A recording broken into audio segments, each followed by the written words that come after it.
In this series of videos, we're looking at some of the issues around asbestos management plans.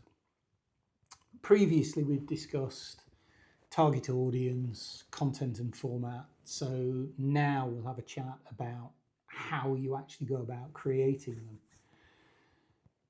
If you've got hundreds to do, then people start to think, or perhaps you should make them very generic. However, you've got to remember that if something goes wrong, these documents can be subject to quite a lot of scrutiny. So perhaps they don't want to be too generic. A far better idea is to use the information you've already got in your management system to create the plan.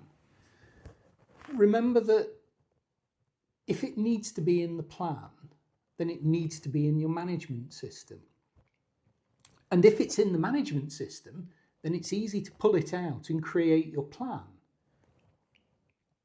Yes, your management system has your asbestos register, but there's also remedial actions, reinspection plan, removals information, comments, guidance notes, procedures, floor plans, all sorts. They should all be in there.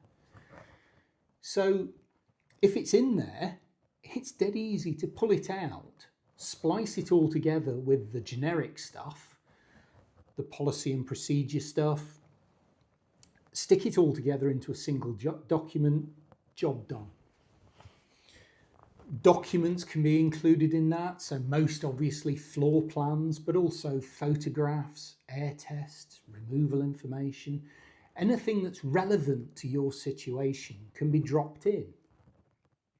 So you can end up with a system, a way of doing things that'll make a building specific management plan at the click of a button.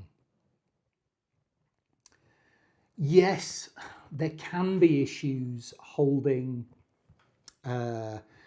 personal information, names of responsible people. And if that is an issue for you, then there are ways around that. There are ways that they can appear in the plan, but not in your management system.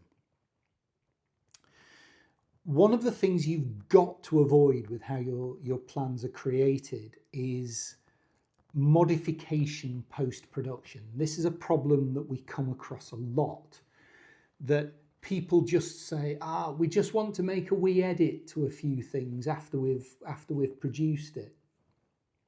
Really, no. It takes time, things get out of sync. If you need to recreate the report, how are you going to know you're going to make the same edit twice?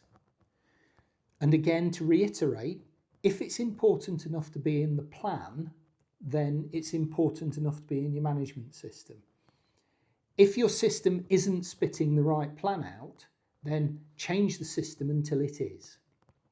No modifications after you've produced it. So with all of this, it's possible to create a single PDF that looks like it's fitted, and indeed is fitted, around the building that it concerns at the click of a button with very little additional work required. And if any of this sounds airy-fairy, then it shouldn't. We're already doing this with many of our clients, and they can spit out a wide variety of reports by clicking a button.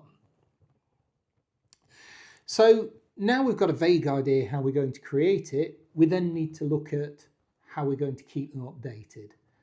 And we'll look at that one in the last video in this series.